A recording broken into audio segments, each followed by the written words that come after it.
Good morning, everybody. I hope you are well. Welcome to today's webinar. You might have noticed things a little bit different today. I am coming to you, excuse me, I'm coming to you from our famous new Premier Inn studios in London. I'm in London for a couple of days, so I'm holed up in a Premier Inn today, hence the Zoom background. You're very welcome. Thank you for joining us today for today's webinar. The 23 indispensable elements of an advisor planner website. How many can you tick off?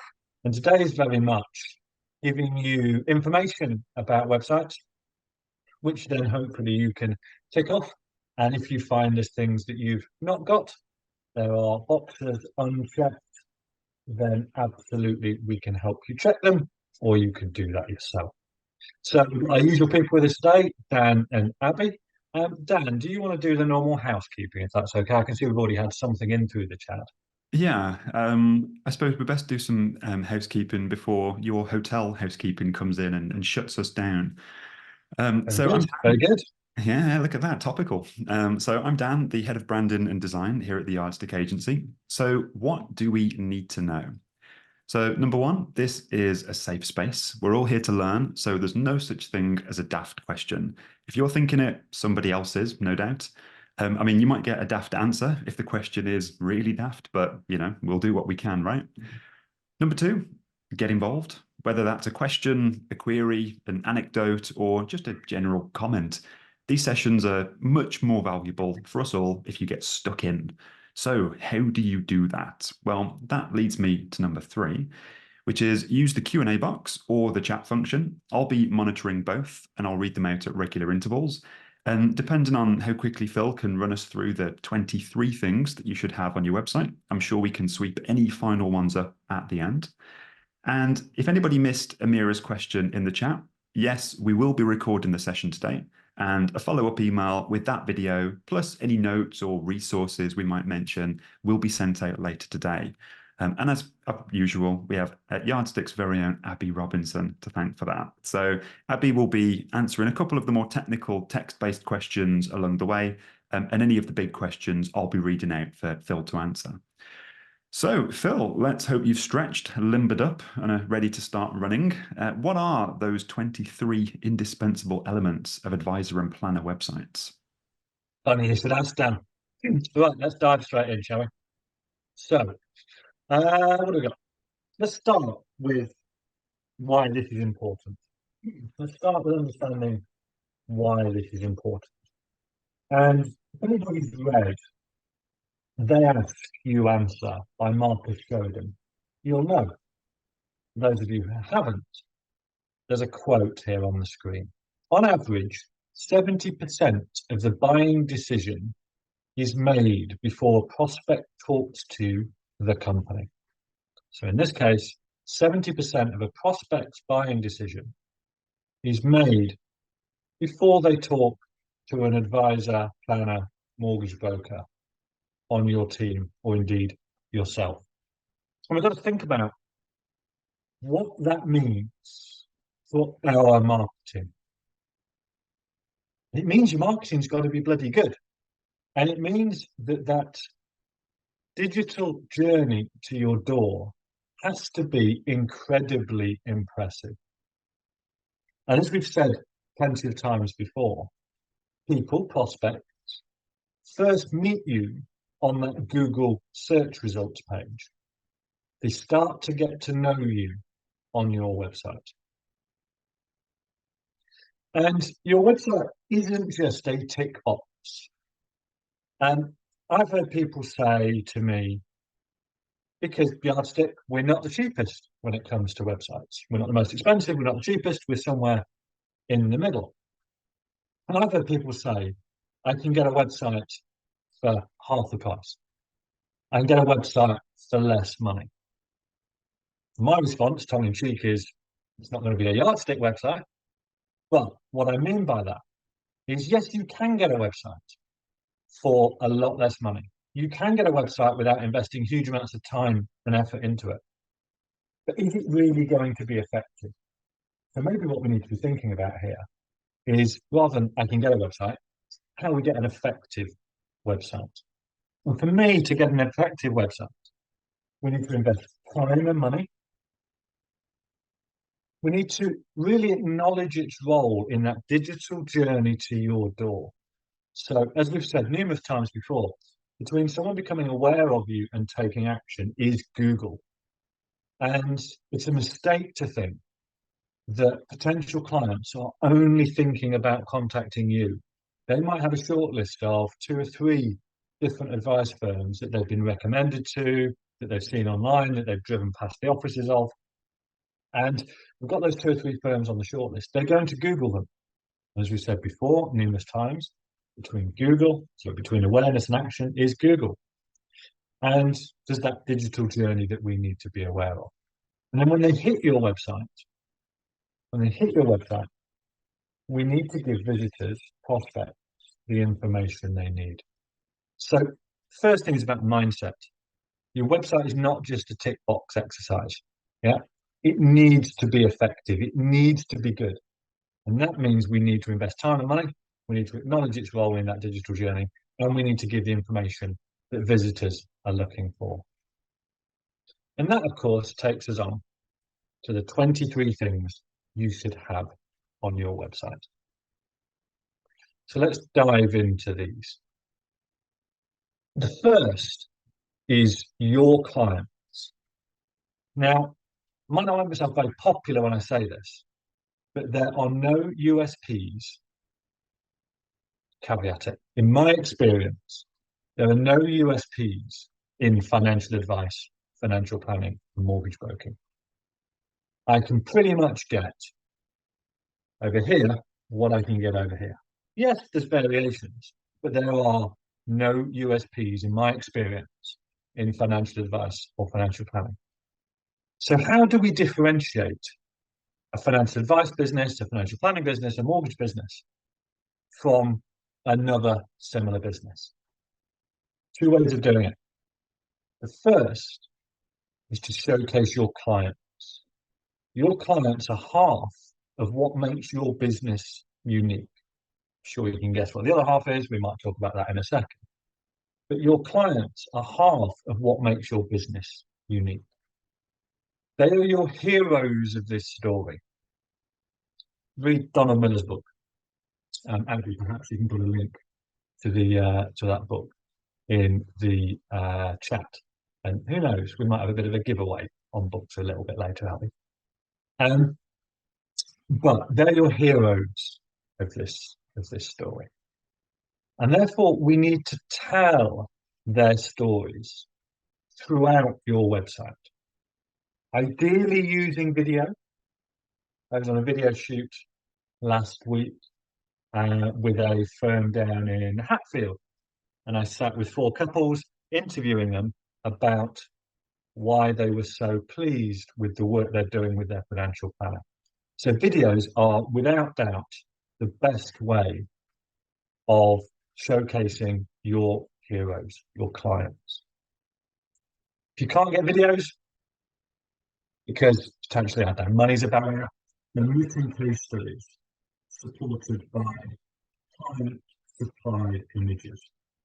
But ideally, we want videos on the website of your clients explaining the value of working with you, explaining about their journey with you. And I'm really keen to hear from anybody who is maybe a bit nervous about doing videos, has some anxieties about videos, really want to talk to people about that and try and dispel some of the myths that occur with client videos. Number 1, client videos, incredibly important. Number 2, the other 50%, your team. Your team are the other 50% of what makes your business unique. And therefore, we need to showcase them throughout the website with a really comprehensive team page. We believe everybody in your business should be on that team page, from the most senior person on the board to the latest apprentice through the door. Only putting managers on, or senior people, or advisors, or planners, it creates all sorts of issues. It looks elitist, It can make people in the team feel that they're less important. And quite often, clients will form a relationship with admin staff, power planners. So really important that we showcase the whole team on the website through fantastic photography and individual team pages for each member of the team. And that leads us on to number 3. And then I can see some questions coming in, so we might come back to it. We'll come back to those, Dan, after I've done this. So if we accept that the team are the second most, or the second half of the things that make your business unique, we want to give suspects. And remember, suspects are people who land on your website. You don't know them yet because they've landed on your website without you having their name or contact details or anything like that. So you don't know them, which means they're at suspect stage. They're on your website, they're looking around the website, they're looking at different pages, and they're trying to get a feel for whether you are the right firm for them, whether you're the right advisor or planner for them. And they're going to form deep relationships with people in your team. So they want to start getting to know who they're going to work with. And that's why we believe that everybody in your team should be on the team page and have their own individual sub-page. So for each advisor, each planner, each administrator, each power planner, each member of the admin staff, etc., has their own page on the website with a really good image that explains what they do Monday to Friday in the business. And then it starts to give a bit of personal information away. What do they do at the weekend? Let's ask a few spotlight questions so we can start understanding a bit more about these people. What are their values? What are their motivations? So really important for me that we showcase 2 groups of people on your websites because they're the people that make your business different. And those groups of people are clients and team members. Dan, what we got in terms of questions?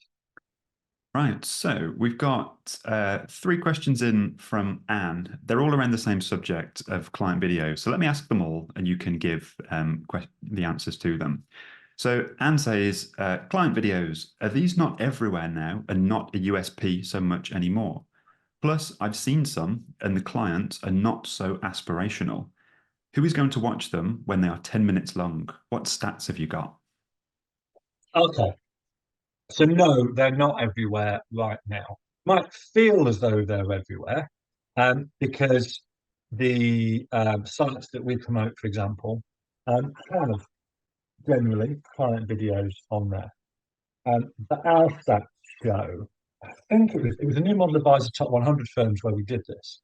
I think only about 3 out of 10 videos on there. So that's the first thing I'll say. I don't think they are everywhere. If they were everywhere, by not having them, it's going to look a little bit strange if you don't have them. In terms of being 10 minutes long, I agree with you. I don't think a 10-minute long video is the right way to go.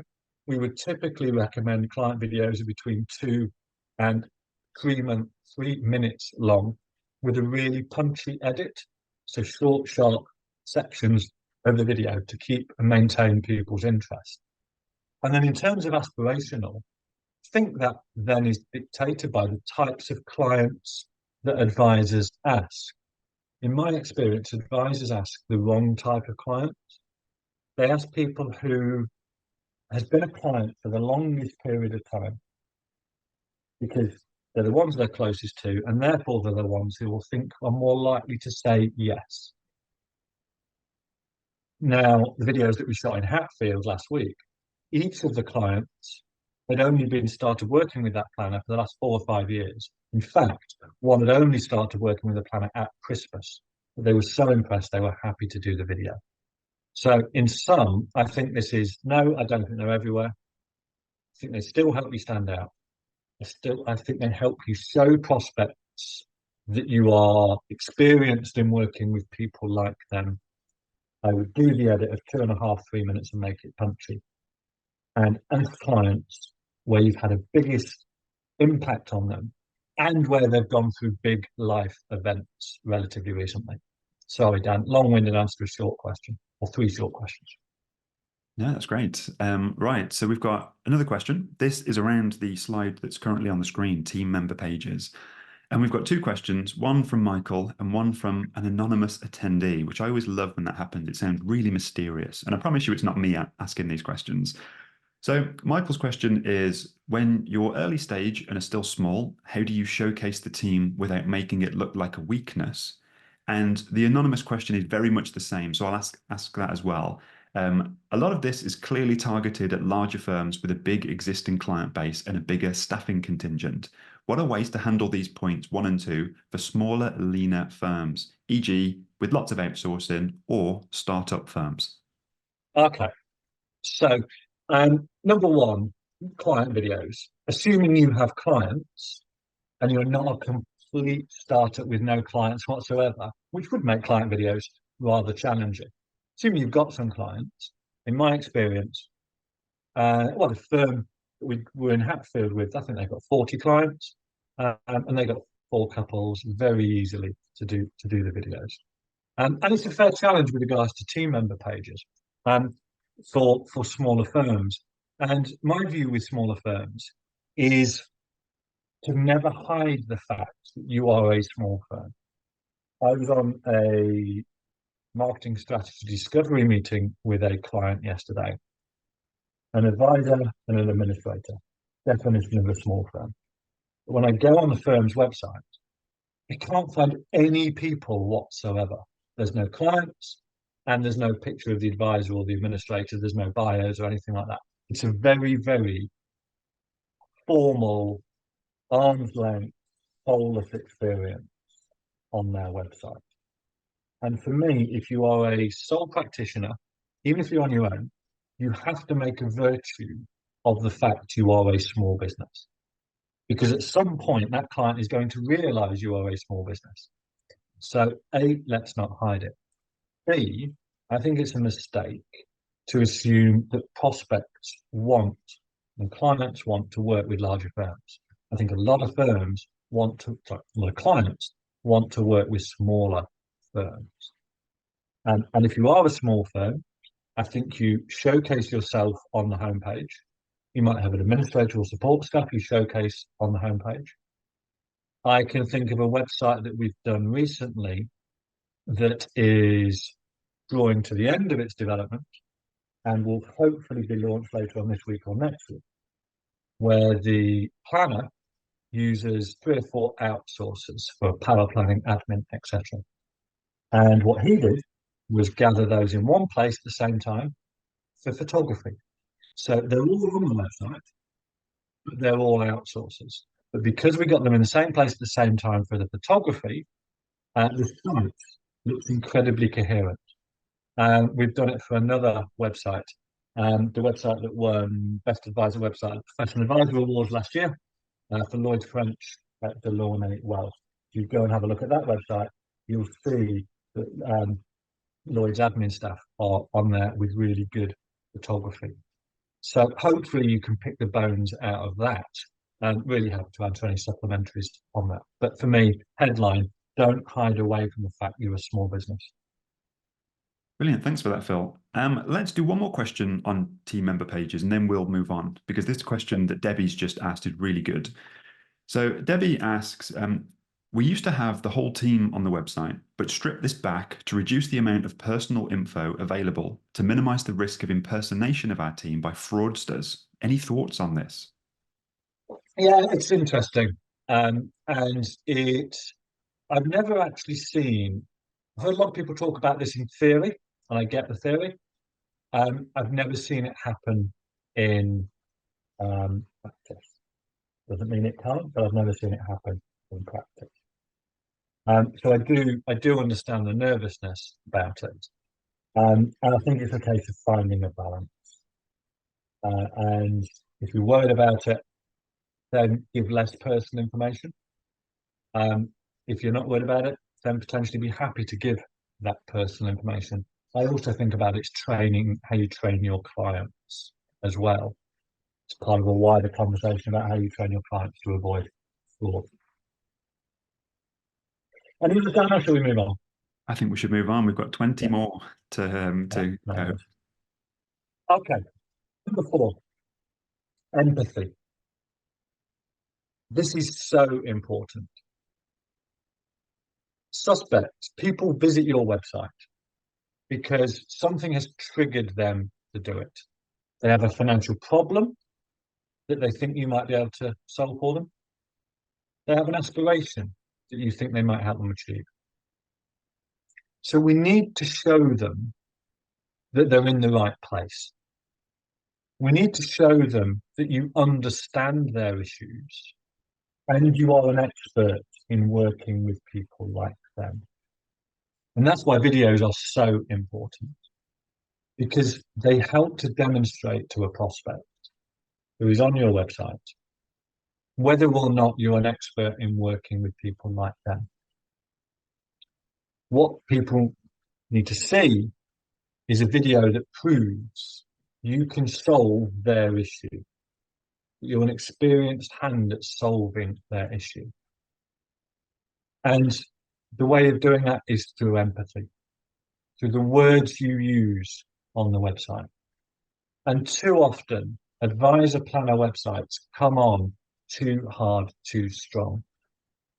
So, for example, I've seen advisor websites at the above the fold homepage. We help you live your best life. I've only come on the website because I've got a box of pensions. I'm not really sure what to do with. Yeah. You're coming on a bit too hard, too strong. You're talking about financial planning too soon. Empathize with the visitor. Show them you can help solve their problem, and then start showing them what's possible. But don't come on too strong, too soon. Empathize with their issue, their challenge, their aspiration, first of all. Number 5, imagery. Now, it's well known that we see images before we read text. So images on websites are incredibly important. Now, I'm on a bit of a mission, and we're on a bit of a mission at Yardstick, to minimize the use of stock photography on websites. Have we done websites with stock photography on before? Absolutely, we have. Do we sometimes find it difficult to get clients, financial advisors, financial planners, to invest in photo shoots? Absolutely, that is often a problem. But websites that minimize the amount of stock imagery on there and maximize the images that are specifically related to the firm sing so much more. They are just so much more effective than putting stock photography on there. And in terms of image options, what have you got? Well, your team, individual shots of your team, groups of people of your team. Cockpit, you got anybody you're not sure about, whether they're staying in your business, either because you think they're going to leave or you want to elbow them out, put them on the end of a group shot. Now, easier to Photoshop out at a later date. But individual shots, group shots of people, office scenes, people working in the office. Get your photographer, once they've done the more formal shots, you just spend a bit of time wandering around the office, taking pictures of people working. Potential internal meetings or client meetings, if your client's happy. Get snaps of those. And then points of interest around your office. And so it might be awards on the wall, it might be certificates, it might be the chartered logo for your charter business. And then get pictures of the office itself, both internally and externally. So those firm-specific images work really, really well. Geographically specific images can work well too, especially if you want to work with clients who are local to you. Often advisors, planners want to work with clients who are within a relatively small radius of their office. And we all know that consumers do feel more comfortable working with an advisor who is local to them, even if the majority of calls these days might take place by Zoom or Teams. So if you are in, I don't know, Nottingham, lots of shots of Nottingham throughout the website to make people feel at home, just demonstrate the fact you're used to working with clients who are local to them. Then think of some left field options. We've done stuff where we've done the website discovery meeting in clients' offices, and there's been some beautiful artwork on the wall. Then I look at a website for Roberts and Baxter. We did a discovery meeting in their office. They had some beautiful artwork. We spoke to the artist. and we've used some of the artist's work on the website as well. And that creates a connection between the website and the client visiting the advisor or planner's office. We've used illustrations as well. Most of you will be aware of Carl Richards, and we've used Carl Richards illustrations on websites on several occasions. There's even one website where we've animated Carl Richards as sketches.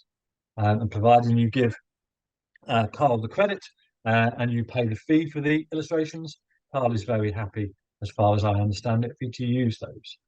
So, as I say, try and minimize the amount of stock imagery you use on websites because it is almost ubiquitous. The lighthouse, the compass, the couple walking down the beach, and focus on firm-specific images.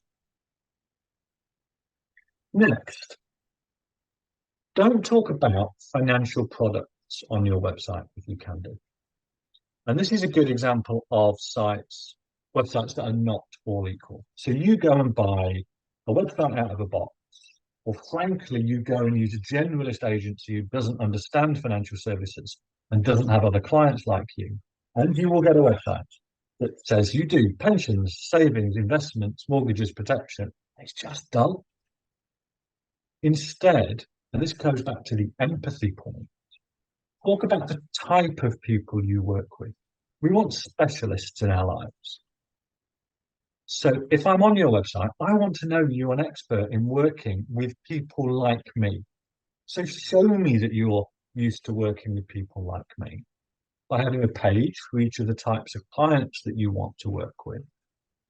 Explain the problems and challenges, the objectives and the aspirations you help clients solve. Explain, tell them how you do it, but then move from telling mode into showing mode to show visitors how you help. Because showing is so much more powerful than telling. So don't talk about products, talk about the types of people, the problems, challenges, aspirations you help them with. Tell them how you help them, show them how you help them. It's so much more powerful. Dan, anything else come in? No, nothing at the moment. Okay, we're racing through these now. Right. Still on showing mode. Social proof is the best way of showing people the value that you add. And online ratings and reviews, and we always recommend vouched for and Google, as we'll see in a minute. Happy to explain why for anybody who's not been on a Yardstick webinar before and would like us to. Online reviews are a great way of showing the value of working with you. So we need to showcase your online reviews, your vouched for reviews in this case, on the popular pages of your website. Do not put the reviews on one page and expect people to visit that page. They won't visit the page, generally speaking. And it's why testimonial pages are largely pointless. If you have a testimony, is anybody prepared to own up on this webinar to having a testimonial page on their website? It's a safe space. You're amongst friends. Anybody's got a testimonial page on your website. Now's the time to own up. And the issue, simply put, people don't visit them. Our research shows only between 1% and 2% of all website visitors actually ever go to a testimonials page. And so what we need to do is scatter that social proof throughout the website. So their visits, it punctuates their visits. It's like little adverts for you throughout their visit. And the first thing we should be doing here is making sure that if you use vouched for, that you're displaying your reviews on the popular pages of the site, including your individual team member pages. But don't link out directly to vouched for. Instead, use the rating and review widget, which will trigger the pop-up when someone clicks it. And then, still on ratings and reviews, this time Google, embed your Google reviews onto key pages of the website. If you go and look at the Henwood Court website, which is one Yardstick design, scroll down the homepage, you'll see the vouched for reviews nicely embedded into the site.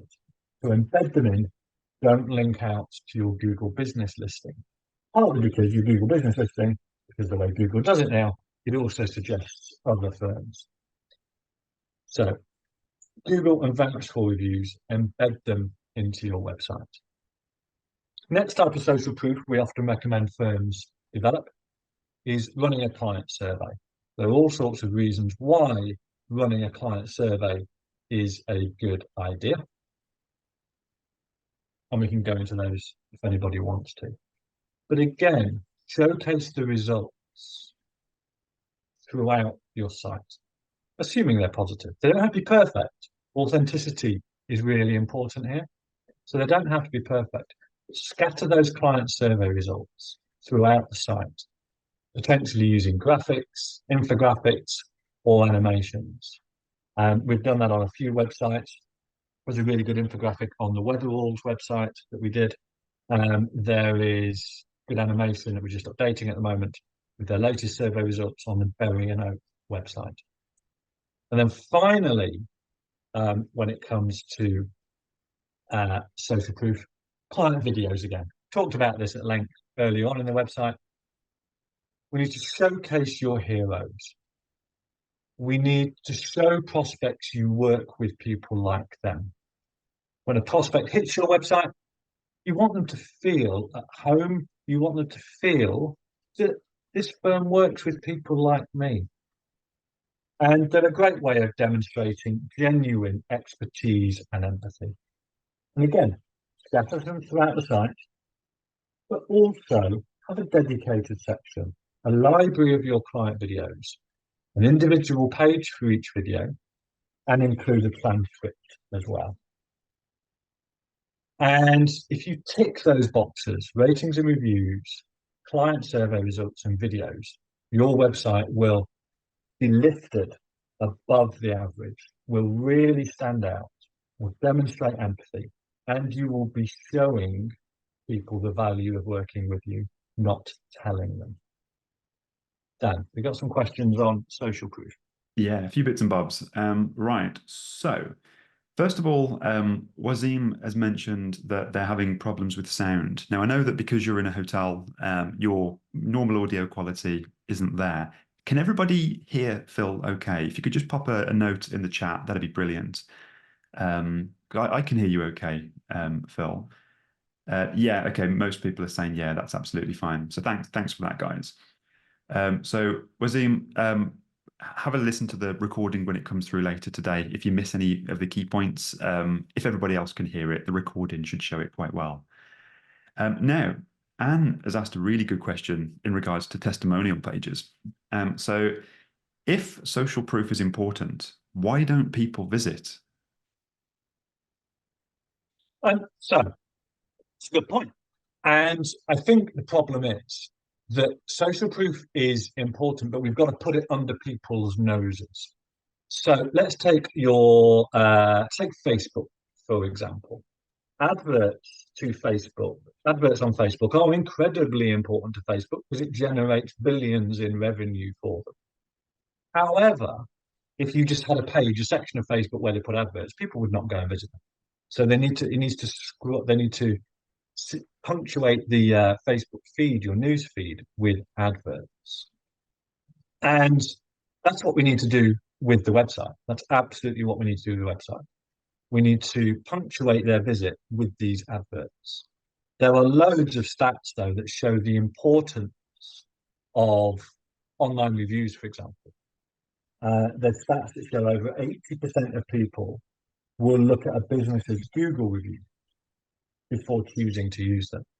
Vouch4 have got a stat that says 1 in 3 people will go and look at a advisor's Vouch4 reviews before engaging with them.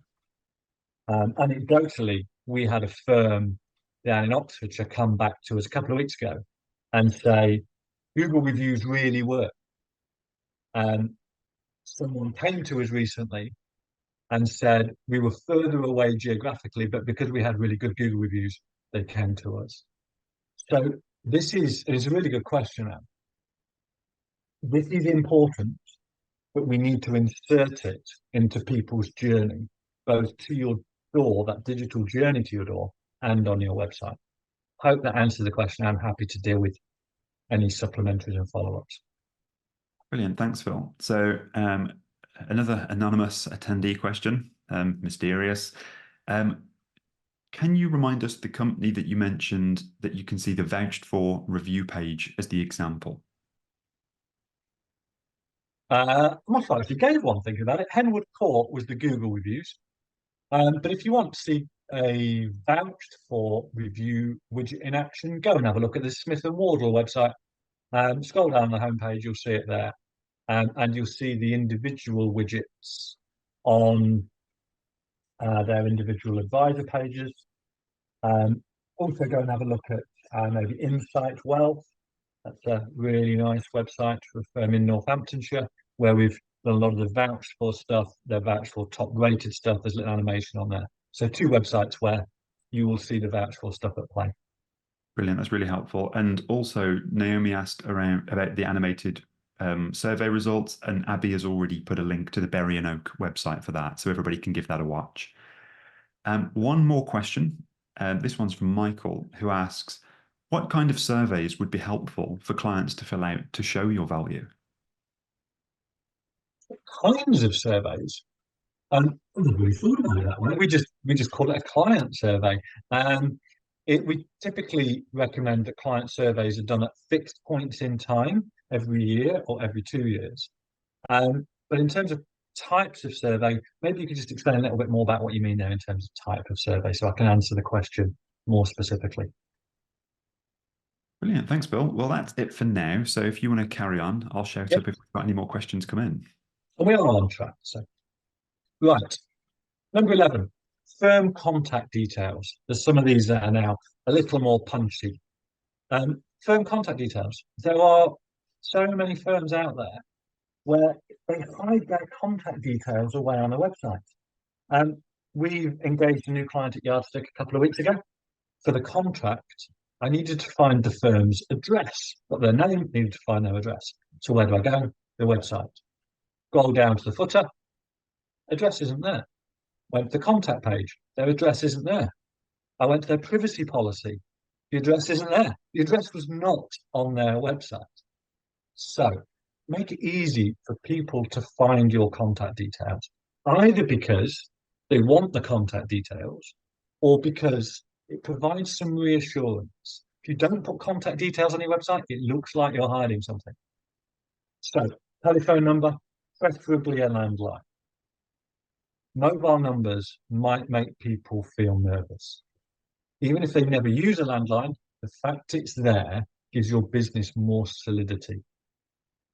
A generic email address, but keep it friendly. We've got hi at the arsticagency.co.uk. So keep it friendly. And a postal address. And as I say, gave that example a few minutes ago of firm with no postal address on their website. And in a business or in an industry, a profession, shouldn't use the word industry, in a profession where trust is an issue, this is just basic stuff that needs done. But it's not just the firm contact details either.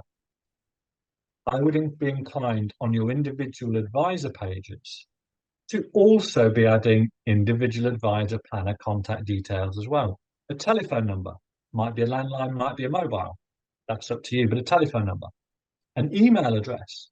So someone can email their advisor or their potential advisor if they're a suspect or prospect, and potentially social links out to their LinkedIn profiles, etc. But people, consumers, clients, do visit their advisor planner pages just to get their contact details. And if they're not there, you're just putting a bit of friction in the way. You're just making it a little bit harder for the prospect or the client to speak to the person they want to speak to. So, big fan of adding contact details to advisor or planner pages. Calls to action. You want the right people on your website to make contact with you, to get in touch. But not everybody wants to pick up the phone. Some people are nervous about contacting an advisor or a planner. And also, people might be on the website out of hours. So that's why contact forms are important. And make sure your website has contact forms in appropriate places, the contact page and other popular pages. I would suggest the data fields to have on there. And we want to keep these to a bit of a minimum. Name, email address, telephone number, a very simple message, how we can help you. How can we help you? I've seen some firms add in a source. So where did you hear about us? You can see that how that would be sensible as well. Include your privacy policy confirmation to make sure people who have read the privacy policy and they're checking a box to say that they've read the privacy policy. And then this is a nice touch. Personalize error messages and success messages. So your error message is simply someone's tried to submit the form without ticking the privacy policy box. Your error message simply alerts them to that issue. Your success message is a good chance to personalize things and to tell them what happens next. So we'll be in touch later on today, Dan. Abby will be in touch within 24 working hours. And you can personalize your success messages based on the information they've put in the data fields above, especially their name. You might also allow an email to be triggered when the contact form is sent. But it's just an opportunity to raise things a bit. Then also in terms of call to action, newsletter sign-ups. Some visitors aren't ready yet to book a meeting with you, but they do want to hear more regularly from you. Don't overestimate, as we said in a webinar last month, the month before, when we were talking about building newsletter databases. Don't overestimate the number of people who are going to fill this in. But those people who do want to hear more regularly from you should be given the opportunity to do so. So a newsletter sign-up form, which explains what they'll get, when they'll get it, maybe make some reassuring noises about data protection, I think is important. I would just be asking for their name and their email address. Really straightforward.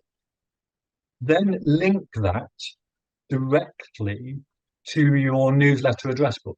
So you don't need manual intervention. You just know that if somebody completes the form, they're automatically added to the newsletter database. You could consider a trigger email after they've signed up. So if somebody signs up for the Yardstick newsletter out every Friday, 7:30 a.m., let us know if you want it. And they get an email, a sequence of emails with our greatest hits. So they start to see the sort of content that we're putting in. But again, personalize the success and the error messages. It's a nice little touch that a lot of people don't do. Dan, what's coming?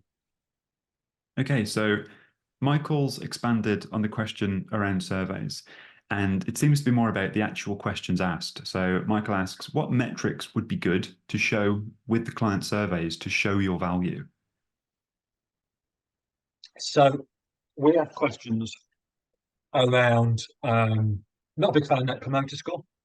So we generally ask, would you recommend us to other people?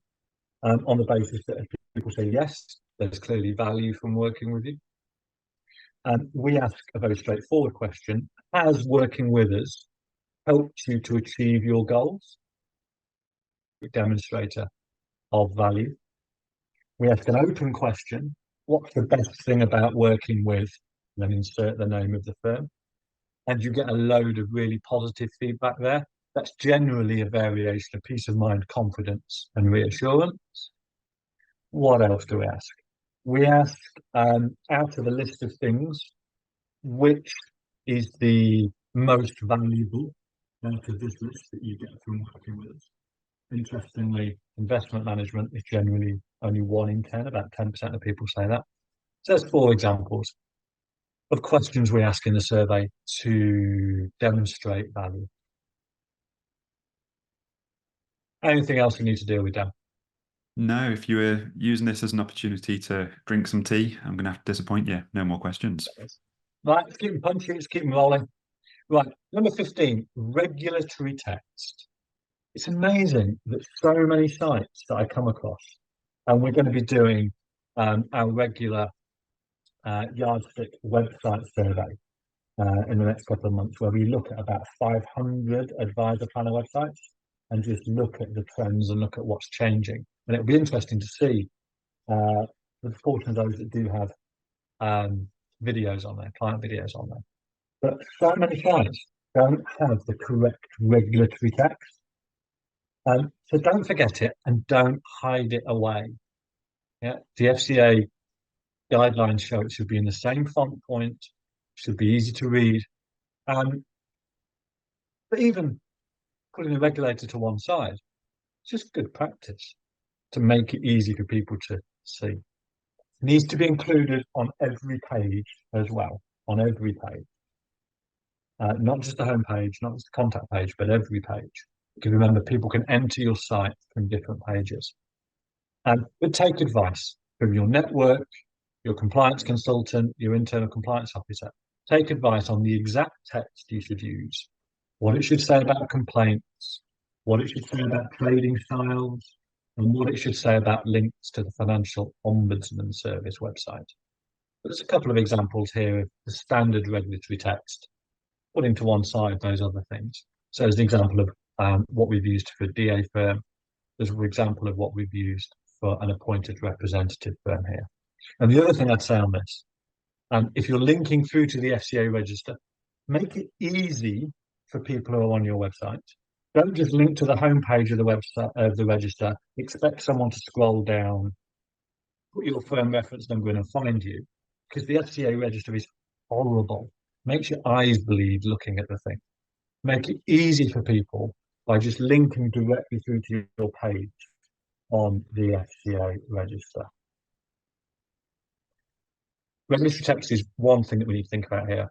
The next is your statutory text. Now, again, this is often missing from firms' websites.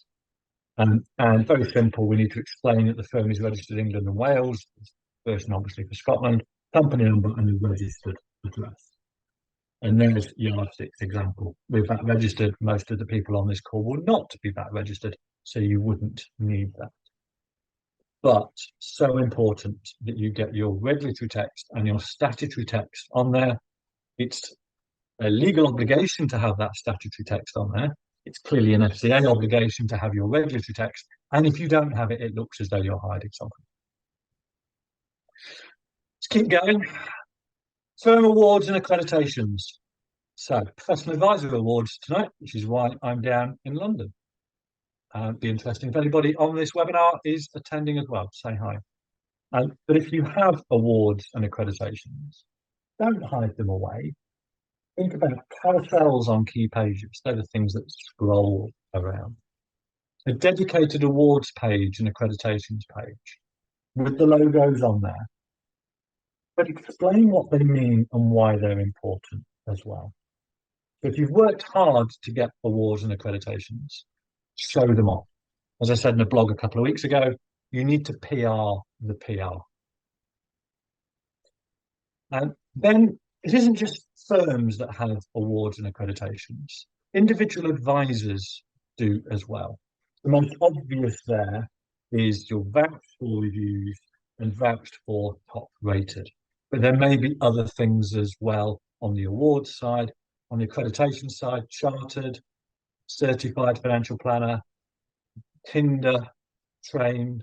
There's all sorts of different accreditations that advisors can have individually. So put them on their pages because they will engage some clients or prospects and explain what they mean. Really important. Press page. Again, you've got to PR the PR. And a featured in carousel is, again, important. So if you're quoted in the Times, the Telegraph, the Mail, the BBC, whatever, a featured in carousel on your website helps to provide, it's a trust indicator, isn't it? The fact you've been quoted in the press is a trust indicator to existing clients and potential clients. So featured in carousel, and then develop a press page. Abby, if you could just stick a link to the Yardstick press page into the chat, because that's a good example of how a press page should look. Include all your coverage. Well, all your positive coverage, not saying you've got any negative, but include all your positive coverage. Put the headline on there, link out to the article. Paywalls are a bit of a pain in the neck, you still should link out. The publication's logo, as you'll see when you look at our press page, you'll see that on there. And then really importantly, it isn't just clients and potential clients who visit your press page. It's also potential journalists as well. So if press coverage is important to you, perhaps you use news page, for example. If press coverage is important to you, you make it easy for journalists to find you. So put your contact email address, put the simplest telephone number, which is probably a mobile, so journalists can contact you. Even put a place where they can download your bio and your photo as well. If press coverage is important to you, your press page is massively, massively important and is a place where you need to give it some love, care, and attention. Dan, do you want to ask some questions or carry on to the end and we'll do the questions at the end, or what do you prefer? Let's carry on to the end and do the questions at the end. No worries. Why choose us page?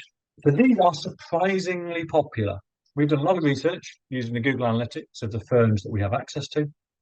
And why choose us pages? I didn't think people would visit them.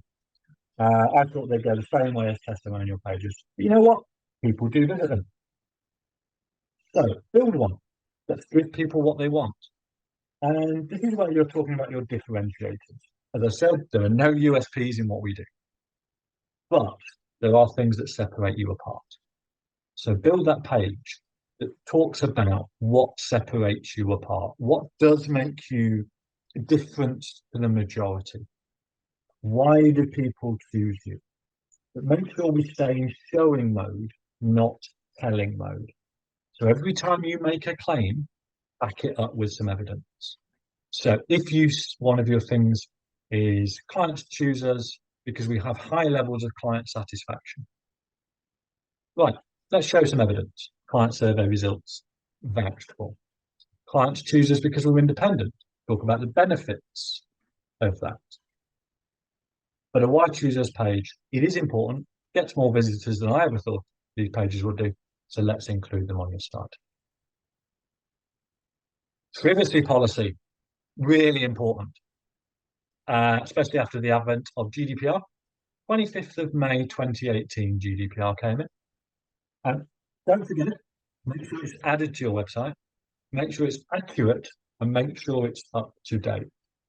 Too many times we see firms put their client privacy policy on the website, which doesn't explain how they deal with the data of people that aren't clients. So privacy policy, don't forget it, make sure it's up to date and accurate, make sure it's easy to find. And the same with your cookies policy. There's a couple of things here. First, don't forget it. A lot of firms put a privacy policy on, but forget the cookies policy. Make sure it's up to date and it's accurate.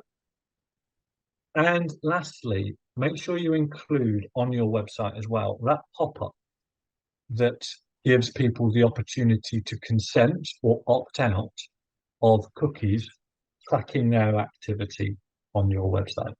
It's something that the ICO are getting hotter and hotter on. We're actually doing an audit next week of all Yardstick developed websites, just to make sure this is in as good a place as possible.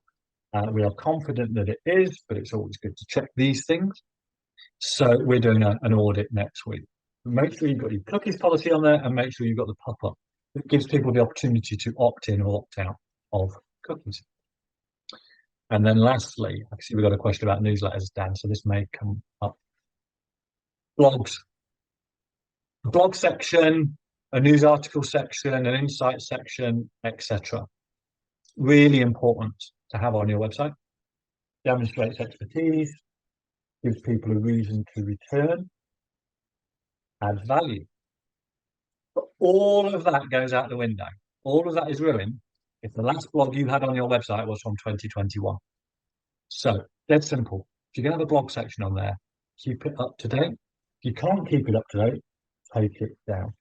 Huge benefits of having the blogs, but as I say, all goes out the window if it's not up to date. So there we have it. 23 things you should have on your website. Could have done more, but we'd have been here forever. So, next steps. What's next? Review your website. Use today's webinar as a checklist. We'll get a scorecard out next week. We said everybody who registered for this is going to get exclusive access to our scorecard, so that will be out next week too. But use this webinar and the scorecard as a checklist.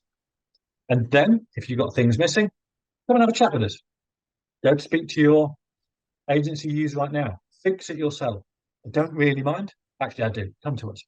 Go and fix it. Because your website, we said earlier, it's not just a tick box exercise. You've got to get this right. And these little changes will lift your website above the norm, will set you apart. So I hope that's been useful. And we've got a couple of things before the questions. Obi's got a giveaway, and I've got a really great guest to announce for next month's webinar. And then Dan will come to your questions. So Abby, do you want to do this?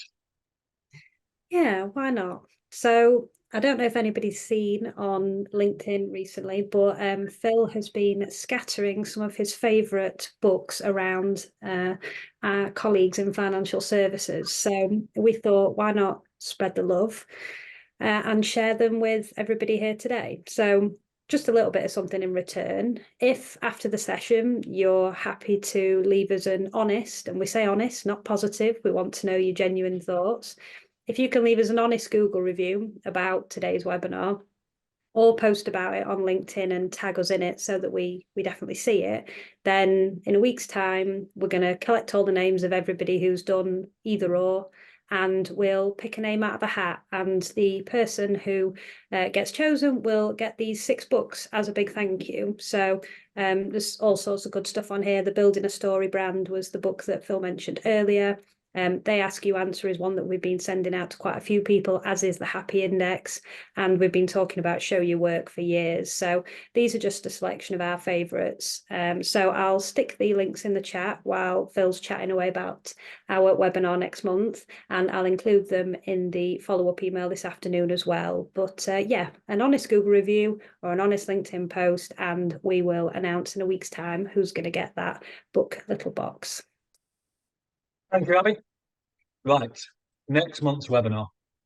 I am really excited by this, really excited by this. And we're doing something different next month. It's not me presenting. We are being joined by Rory Sutherland, who is Vice President at a firm called Ogilvy. And Rory is an expert into consumer behavior. So he's going to be talking to us about how those insights can benefit financial advisor, financial planner, mortgage firms. We're going to be talking about the gaining prospects, gaining new clients, how to engage existing clients more deeply. Just Rory's fantastic guest. He was on Stephen Bartlett's Diary of a CEO podcast a few months ago, so we're incredibly lucky to have him. Don't miss out on this one. Abby, if you could put a link to register in the chat. 10 a.m., Wednesday, the 17th of April. Rory's going to be great. I'm looking forward to this. If you want to stay in touch with us, though, there's our contact details. Dan, question time. Yeah, I think Anne says it best in the chat there when Rory's name was announced. OMG, 3 exclamation points. Yeah, really, really excited for next month's webinar. Okay, let's have a look at some of these questions then, shall we? So we've got a good question from Waronica here, who says, newsletters. I think it's very difficult to create engaging newsletters in the financial advice field. We don't want to spam our clients. What should we focus on with our newsletters? And I suspect the answer here could be a webinar in its own right, couldn't it, Phil? Yeah, it could. We might do that. Hmm. Not next month, though. Did I mention we've got Rory Sutherland next month? Anyway. So what should you focus on?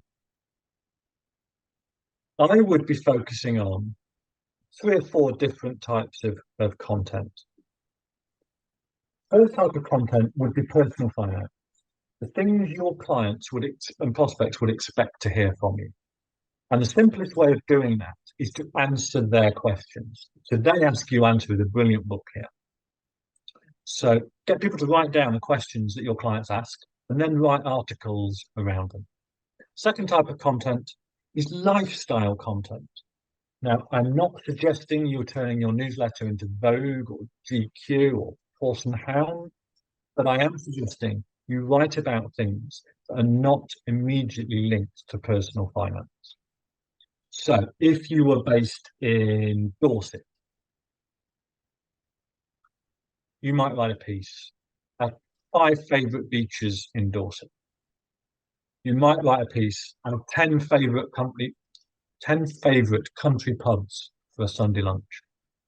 Might feel a bit strange that your financial advisor or planner is telling you about these things, but I guarantee you that will get really good engagement in your newsletter and on social media. Third type of article will be content about the business. You might not do this every month, you might do it every quarter, but things that are related to your business. People joining, people leaving, marriages, births, exam passes, charity work, community work, just an update on the business. So those are the 3 types of content I would be including. In terms of spam, I would, if you monitor your open rate and your click to open rate, you will see whether people are engaging with your newsletter. And I suspect you might be surprised that engagement levels are higher than you might think they would be. Brilliant. That was quite an eclectic mix of magazines. We jumped from Vogue to Horse and Hound in the fastest speed I've ever seen. Okay, last question, actually, looking at the list here. So if you do have any more, get them in. This is from our anonymous attendee, Mystery. Can the information on this webinar be helpful for advisors with their own personal brand website? It's an interesting question. Yeah, I think it can. I'd be interested to know what you mean by your own personal brand website. I've got some ideas about what it might mean. But yes, if somebody hits your own personal brand website, then they're still going to want your contact details. It's still a good idea to show them the value you add, don't tell them. You would still want to make sure you get any regulatory checks right. You would still want to give a bit of personal information away.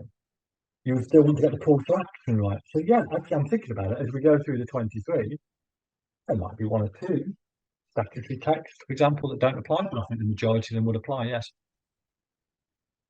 Brilliant. Thanks for that. Well, that's the end of our questions. So thank you for everybody that's contributed today. It's always appreciated. It really does make these sessions interesting for us here as well at Yardstick, as well as you in the audience.